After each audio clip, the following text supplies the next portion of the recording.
In all his time on the High Council of the Intergalactic Congression, acting as a representative of the Lepidopteran Trade and Embargo on planet Leporo in the Paramark system, Representative Metamo had seen many, many things. Thanks to his species' natural hive mind link, he had access to generations of information and memories housed in the core of every Lepidopteran and their home planet, which, for all purposes, was alive. Lepidopterans looked strikingly similar to moths, but were the size of any xenospecies, usually standing at 5 feet 4 inches, with a wingspan of 12 feet when fully spread out. Their wings granted them flight, but could be folded in on themselves when needed. They were usually white in colour, but greys and blacks did exist. For a special pigment in their scales, they could change colour at will or when strong emotions were felt. They had 2 limbs for walking and 4 for grabbing, with 2 antennae for sensing their environment, such as changes in temperature, weather, wind, speed, and radiation. 2 large compound eyes sat in their heads, and they could see almost 360 degrees. Even still, never had he ever seen something so astonishing, and to be honest, neither had any of his other fellow representatives and delegates. What had initially started as a normal meeting between several systems to make typical decisions regarding trading various goods quickly turned into an eye-opening experience for everyone on the Intergalactic Congression's main space station, Epsilon 9. The meeting that was being held was set to start at approximately 005200 hours, Margov system time, the current location of Epsilon 9, but one attendee was absent. Under normal circumstances, the discussions would start without them. Still, this tardy individual was made to be an exception since the delegate was from a death world. More specifically, Terra Prime, or as they call it, Earth. Ask anyone anything about Deathworlders and they'll tell you the same thing that everyone else knows. But for humans, it's much, much different. Everyone had a different story or theory or something else about how terrifying these things are. Sure, they are intelligent and more than happy to sit down and discuss a situation rather than go into full-scale combat over nothing.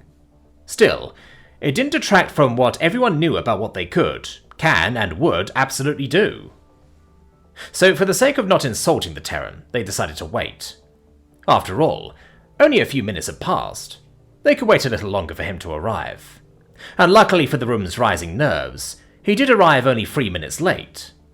Unfortunately, the thing that got everyone's attention, and pure silence, was the fact that the Terran was being carried on one of the shoulders of another Deathworlder species. More specifically, an Ungar of Ugathara in the Hallowed system. They were the Council's newer addition to the Intergalactic Congression, and one such invite they were beginning to regret. While they were socially and mentally intelligent enough to join without being classified as primitive, they sure did everything to act like they were. Once the Council invited them, they wanted to do nothing but find something new to fight all the time. Apparently, their home world is in a constant state of civil war between dozens of tribes, up to the point that they live and look forward to combat. While this trait of theirs did help in the short term, fighting against other, less savoury xenospecies, such as the Quasar Reptilia, the fungals of Endothermo, and the silent menace of the Conquerors, it became a problem when they would fight other spacefaring species who were either very scared, confused, or misinformed. The Council, High Council, and even the Intergalactic Congression wanted to oust them, but also didn't want to risk a war with such a violent-oriented xenospecies. And they had already given them access to their advanced weaponry, so things were dicey as is. They are, how did the Terrans say it? Neanderthals that were given a gun? Whatever a Neanderthal is, the saying fits very well. And here was one now, carrying the other highly unpredictable Deathworlder on one shoulder like they were friends or something. It could be due to the fact that these two species resembled one another. The Ungar were 8-foot-tall hairy beasts with rippling muscles, clawed hands, large incisors, and disproportionate arms. Dark hair covered every inch of their bodies apart from the hands, feet, and face, with yellow eyes poking out and a mane of fur around the neck and back that made them look even more imposing and large. From the way humans describe themselves as violent monkeys, it would make sense for them to gravitate. Or maybe it's because of what Matamo heard. According to the humans, they view the Ungar like the mythical Yetis and Sasquatch from Terra Prime. Maybe the Ungar see humans as smaller, pink versions of their babies. Terrans and Ungar had similar lifespans, but the Ungar matured at a faster rate. While Terran children matured around the age of 18 to 20, Ungar children matured around the age of 10 to 12. Whatever the case, what was currently happening was actually happening. This particular Terran and Ungar were just about as different as one could imagine, not only in their biology but also in their appearances. The Terran, known as Delegate Rick Cromer of Terra Prime, was wearing a white suit with slicked back blonde hair, and every fixing imaginable to make himself as prim and proper as any other delegate.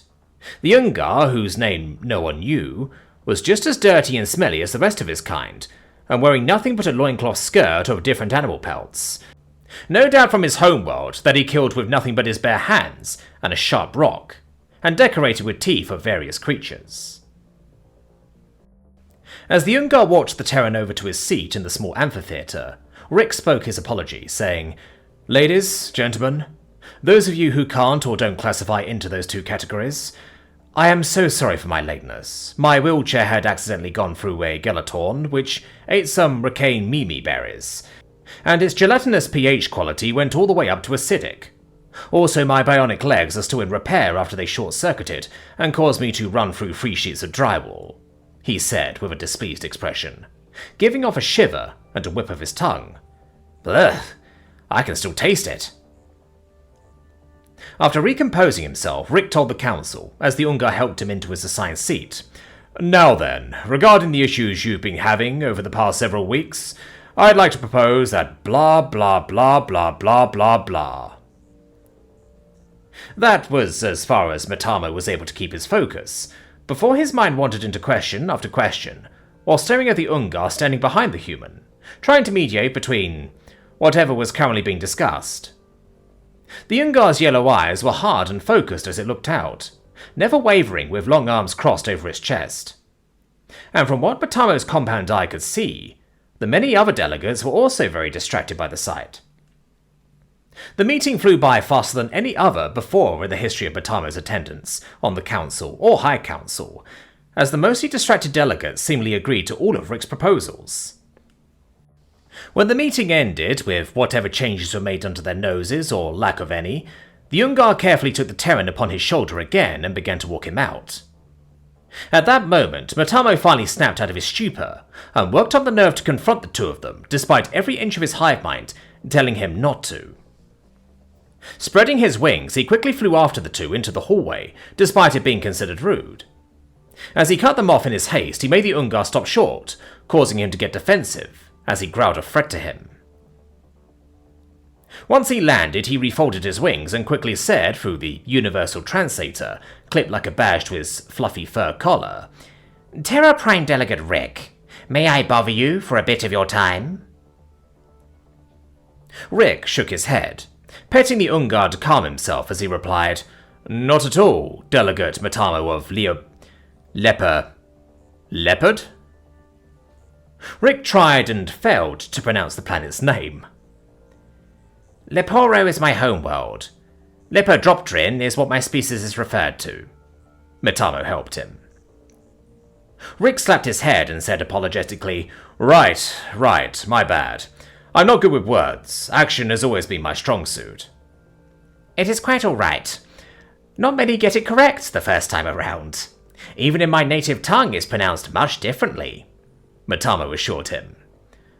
"So, what did you want to ask?" Rick inquired, crossing his hands over his lap. Trying to find the words not to offend either of them, Matamo eventually asked while turning a queasy shade of green, "I was hoping I could ask about the arrangement between you and your friend here." "Well, I'm sure glad someone finally asked," Rick said with an elated tone, after blinking a few times. Shocked, confused, and surprised by this, Matamo asked as his colours flushed from red to yellow, "Your glade?" I asked. "Yes.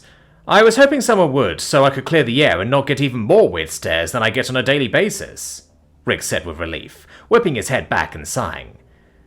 "I'm glad I can help, I think," Matamo said in an unsure tone, turning a shade of blue and indigo. "Can we take this somewhere more comfortable?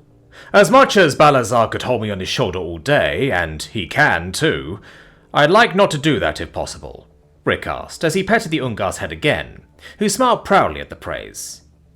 "Of course, please. After you, Balazar," Matamo offered while stepping out of the way, making Balazar snicker at his timidness and shade of yellow.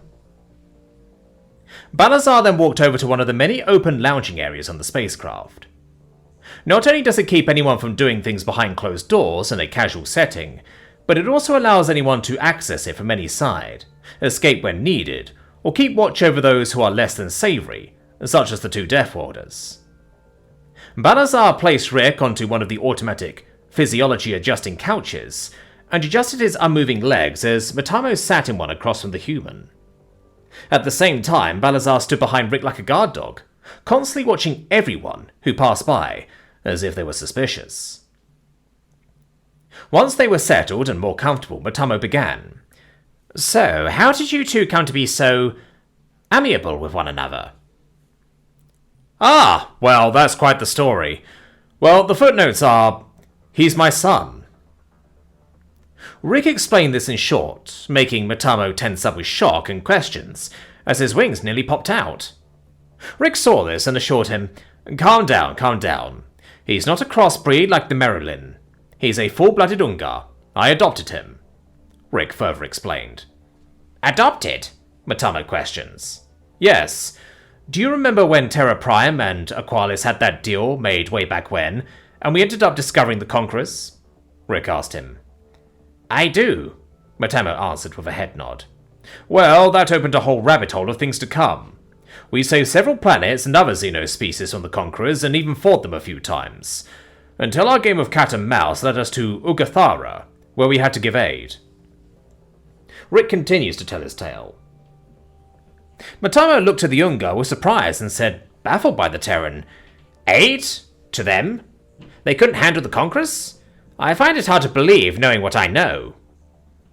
Only for Balazar to growl at him, taking it as yet another of the many insults he'd hear whispered about him.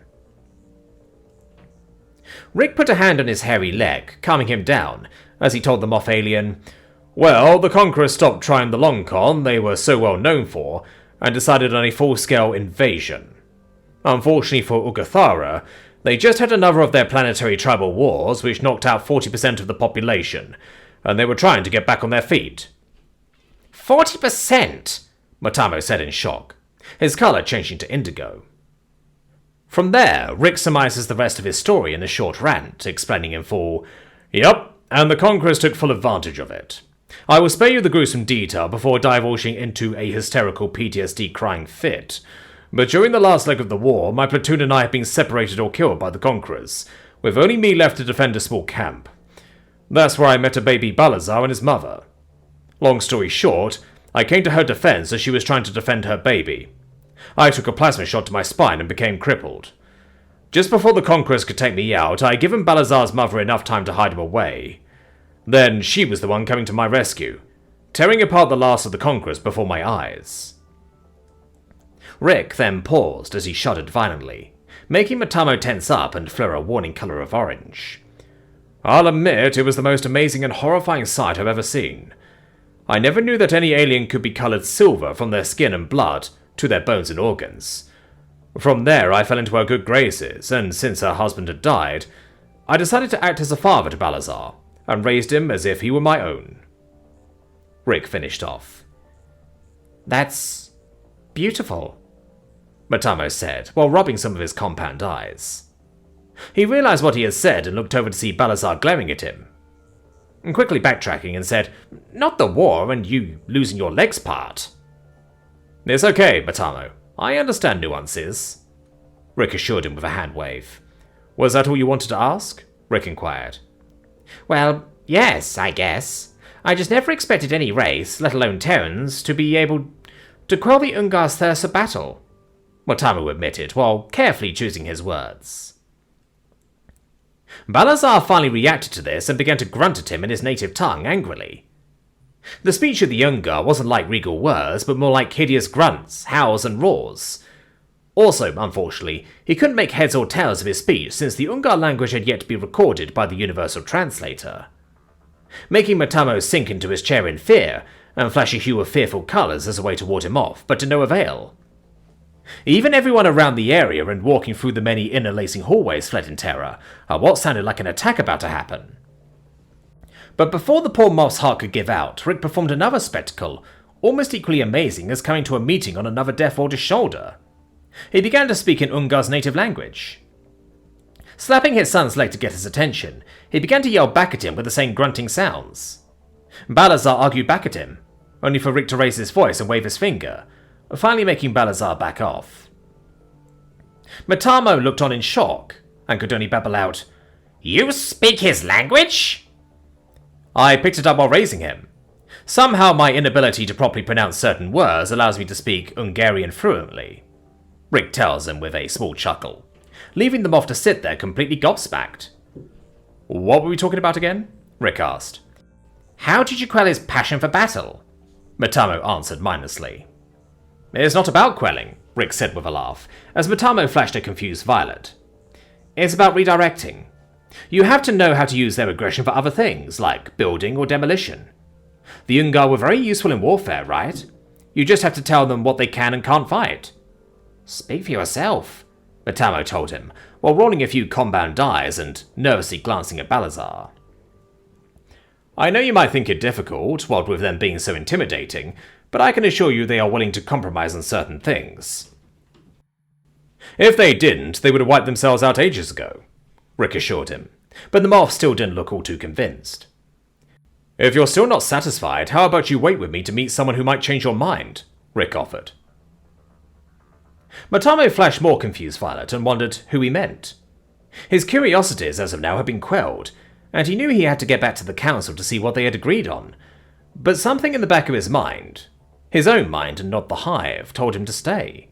After all, he didn't have much work to do that day. Luckily, he didn't have to wait long for this mysterious visitor to arrive, but in his distraction, he didn't notice their arrival since they came from the one blind spot he had on his whole body. "Hello, grandfather." "Hello, father," said a voice from behind him, making Matamo jump and flash warning colours. Matamo jumped off his seat and spun around to see another Ungar, who looked like Balazar, but somewhat younger. Then again, to him, all Ungar looked the same. But this one was so different from Balazar. Sure, he was big, muscular and hairy, but his mane was groomed and braided in several parts. He smelled clean. He was wearing a suit similar to Rick's, but without any shoes. He also stood up straight, with hands behind his back, unlike Balazar, who was slightly hunched over. Seeing the new Ungar, Balazar's expression of irritation and aggression morphed into pure joy as he spoke the Ungar language in a much slower and less growly tone, actually sounding like words and not noise. Even Rick was overjoyed at seeing the other Ungar saying something in the strange language. Balazar moved to the younger Ungar and wrapped him in a hug, while lifting him off his feet. Once he was put back on his feet, Balazar began to reprimand the youngster, as Rick reached and slapped the back of his leg, reprimanding Balazar back, leading the two to get into a heated argument. Or maybe it was a regular argument.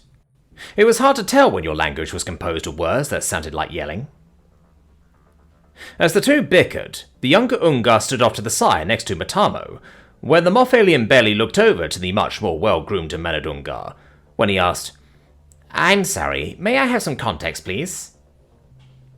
Without looking over and down at him, the youngster translated for him. "My apologies. My grandfather was greeting me, and my father was yelling at me for not using our native language, despite my grandfather going out of his way to do so, knowing full well that humans usually don't, won't, or can't speak our language. And my grandfather was yelling at him to lay off me." "Thank you, Matamo began to say, until he realized he hadn't caught the newcomer's name. The youngster realized this and quickly told him, "Oh, forgive my rudeness. My name is Alador Cromer. You must be Delegate Matamo, representative of the Lepidopteran Trade and Embargo on planet Leporo. It's a pleasure to meet you, and I see you've met a small portion of my family. He said this while doing his people's greeting, which was to clack one's antenna together twice. But since he didn't have any antenna, he put 2 fingers above his head and tapped them together. Matamo was stunned into silence by being given a greeting from something he considered so feral and almost forgot to greet him back as he babbled out, I am, and have, and small?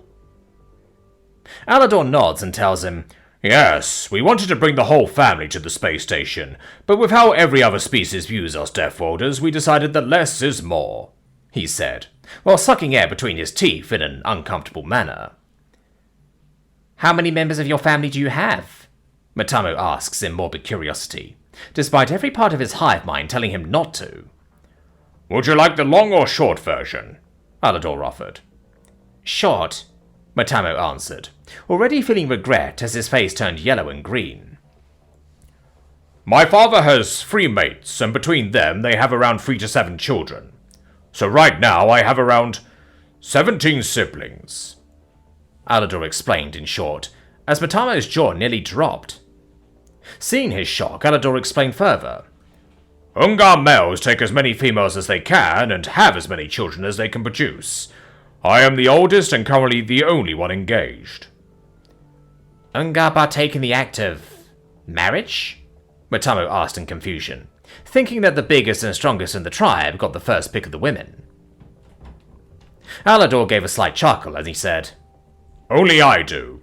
I was partly raised on Earth with Earth standards and customs. Oops, I meant Terra Prime. Matamo looked him up and down a few times with his compound eyes and said softly, That explains you. It is my future intention to become a delegate for the Ungar, like my grandfather is for Terra Prime. In fact, I hope to become a member of the High Council someday. Alador admitted to the moth, as his eyes began to glitter with excitement. Today had truly been a surprising day indeed.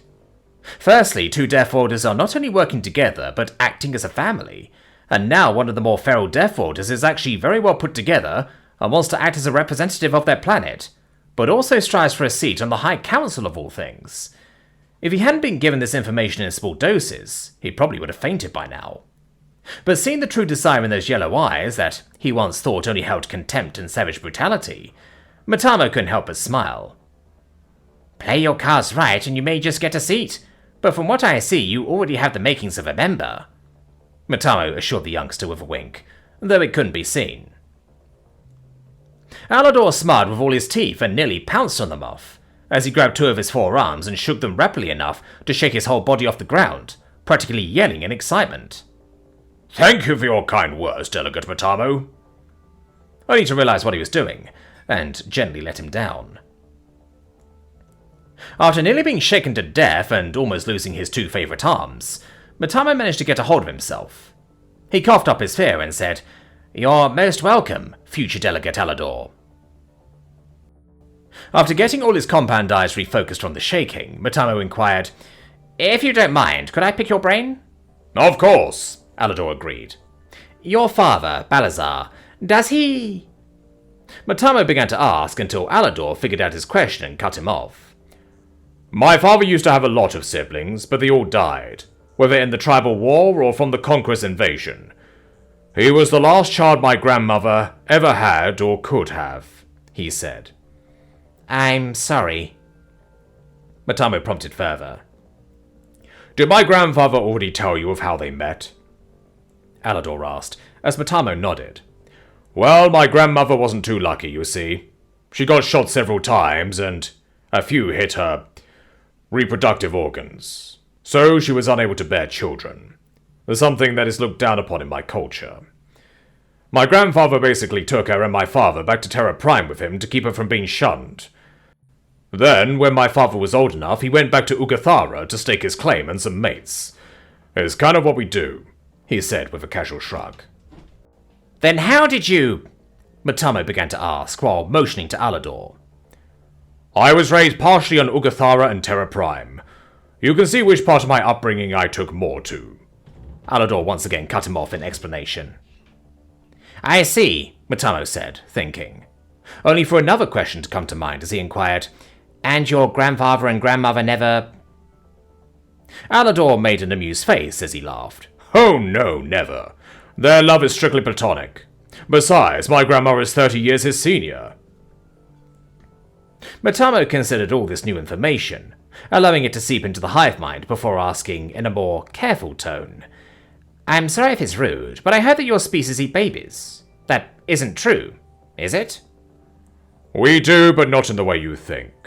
If a baby dies, whether at birth or before reaching the first year of life, our people's customs dictate that we eat them so that their unused strength can be given to the rest of the tribe.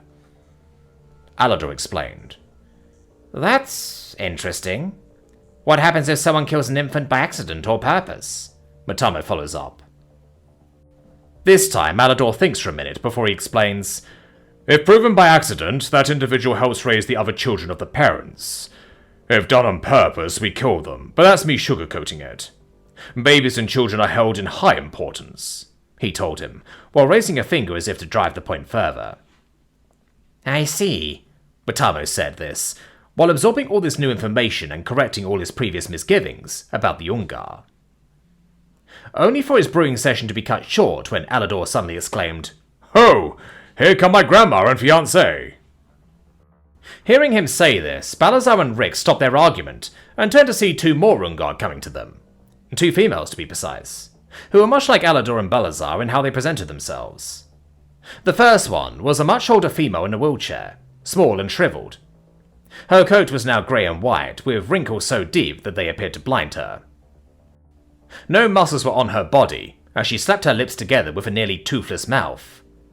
She wore simple clothing like Balazar, a toga of some kind made of animal pelts and decorated with teeth. The other female was younger, still strong and full of colour and youth, as she pushed the older female's wheelchair. She was well groomed and smelled nice, like Alador. She even wore a Terran female football wear suit and pencil skirt with no shoes. Even more surprising was the lipstick on her lips, being the only makeup to decorate her face. This was a surprise since Ungar only wore war paint, and wore it when they really wanted to fight.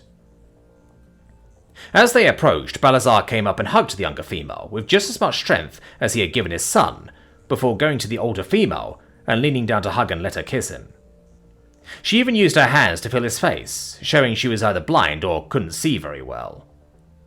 The younger female came up to Alador, and the two shared a short but romantic kiss. From there, Alador went to the older female and let her kiss him and feel his face. As this went down, they were all using the Ungar language to speak to one another. Eventually, Rick got sick of being left out and yelled for the rest to come closer. When they did, Rick leaned up to hug the younger female as she leaned down. Upon hearing his voice, the older female, who was very slow and repressed, became much more lively as she reached out her arms to find him. Rick took her hands in his and began to speak, what Matamo assumed were sweet nothings, making the older female smile and laugh. As the human and old Ungar spoke to one another, Matamo's curiosity got the better of him, and he inquired of Alador, Can I ask what your grandfather and mother are saying? My grandfather is complimenting my grandmother, telling her how good she looks, and so forth. My grandmother is acting all giddy over the compliments. Alador translates for him, as the old Ungar begins to laugh and giggle like a schoolgirl. My grandfather is now asking her how the trip was and how she's doing on the space station, and my grandmother is going over a list of complaints. The food, the ride, the overuse of AC, and the noise from other passengers. She also says that even though her body hurts a lot less than the reduced gravity of the station, she knows it's going to bite her back when she gets to the gravity she's used to. He translates, as she watches the older female's expression become much more displeased. Only to watch Rick pull a phone from his pocket, dial a number and speak in Ungar to the person on the other end. Where Alador told him, And my grandfather is calling one of my mothers to get some painkillers ready for her. As Matamo watched this whole exchange, he couldn't help but stare at the elderly female. Despite once being a member of a race of mighty beasts, she was now a shell of her former self. Weak, blind, toothless, and completely unable to walk or eat without assistance. At least Rick was still young for his species and could still do many things with a bit more effort involved. But why keep her alive? What purpose did she serve? I don't see why they don't get rid of the elderly one. My people's only use for the old is to feed the grubs, Matamo said without thinking, his translator picking up and spitting him out without hesitation. All the chatter stopped as all eyes fell on him, and he said in fear, "Did I say that out loud?" Unfortunately, it was Balazar who acted first and most aggressively, roaring at him in his native language. If he didn't give the Ungar a good reason to tear him apart, he gave it to him now.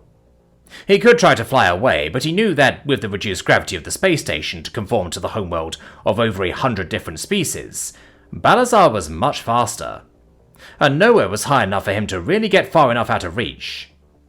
No weapon on the station could harm him either. An Ungar was once used as a test dummy for new weapon development. By the end, they found that everything bounced off their skin. Matamo knew he was done, so he closed his eyes and waited for a hopefully quick end. Luckily, he never got to feel the cold sting of death, as Alador, his fiancée and Rick came to his rescue to hold him back. This task was far easier said than done. Even with added weight on his shoulders and 2 fully grown Ungar, Balazar still pushed with so much strength that it looked like light work for him. Luckily, Rick, who grabbed his son's fur and crawled up his back before slumping himself over his shoulder, grabbed his ear and began to yell something into it. This got Balazar's attention, and he stopped his pursuit of them off. As he argued with his father again, Balazar walked off to argue with his father elsewhere, only looking back to growl at Matamo, who fell to the ground while clutching his chest. Seeing the crisis averted, Alador sighed in relief, before turning to the Moth and telling him in a firm, warning tone, "Delegate Matamo, in the future I urge you not to speak ill of the elderly. Next time my grandfather will not be there to save you." My apologies," Matamo apologized while swallowing his heart back into his chest. After calming down a bit, Matamo eventually asked Alador, "What did your grandfather say to your father, convincing him not to tear me to shreds?" "Well, that's one of the things he screamed at doing to you. But he basically, and I'm preferencing here while omitting a lot of foul words, told him not to bother fighting someone so weak, as it would bring shame to his tribe and that you were nothing but an uncultured idiot," Alador told him. "I would fervently disagree with that, but I know I'm in no place to do so," Matamo said, as Alador gave him an, "you think?" expression. Alador sighed while brushing his suit off and then told them off, "I understand you and many other species see the elderly as useless, but like our children, the elderly are held in the highest regard of our tribes and hold the highest post of our hierarchy, acting as tribal leaders, shamans, soothsayers, and generals.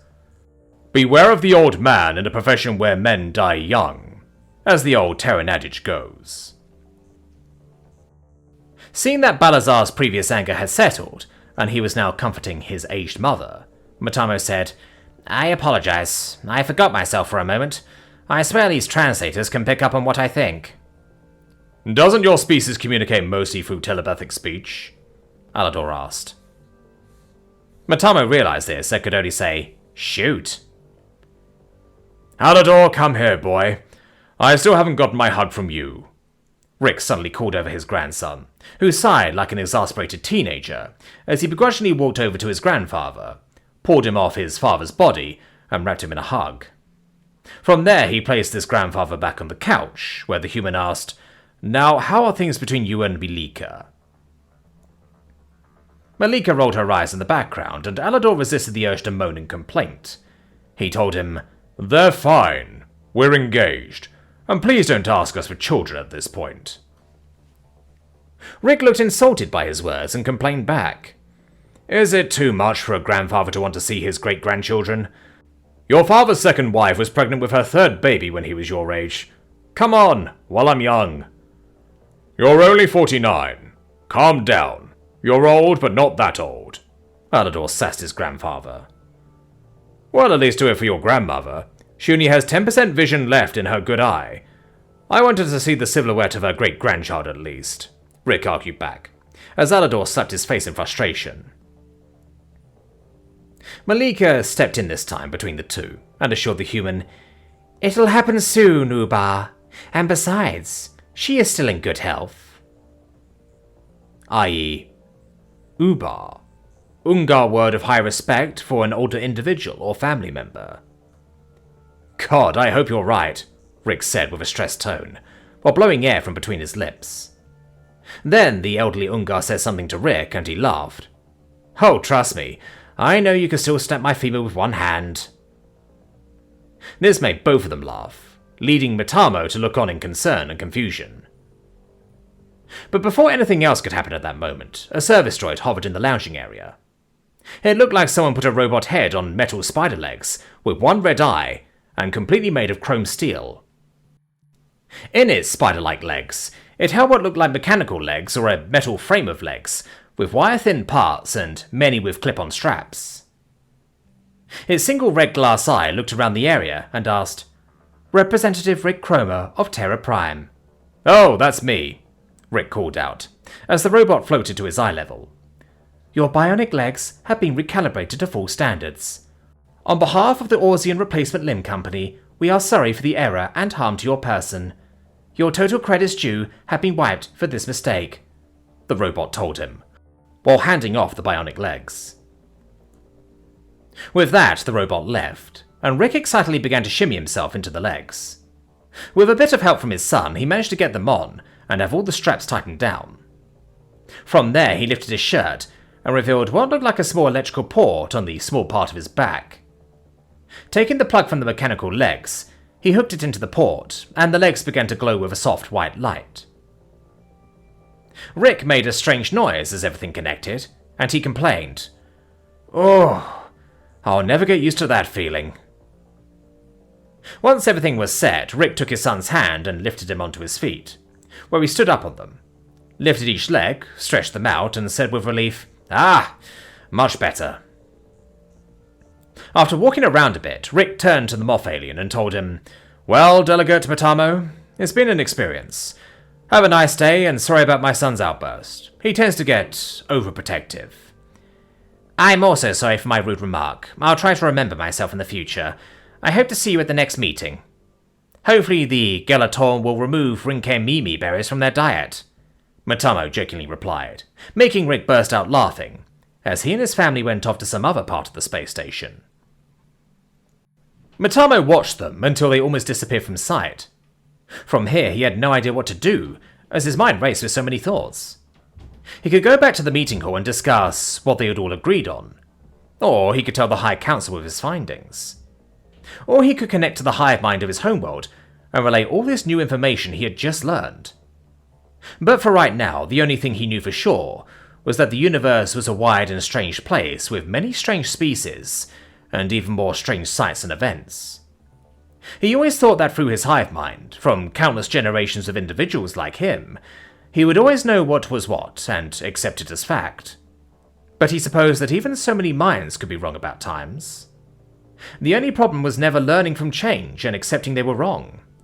And today, Matamo was wrong about many things. Maybe Deathworlders aren't so bad after all.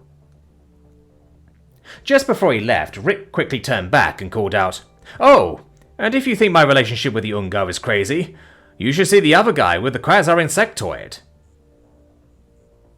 Hearing this, Matamo froze up and could only mutter out before passing out on the floor,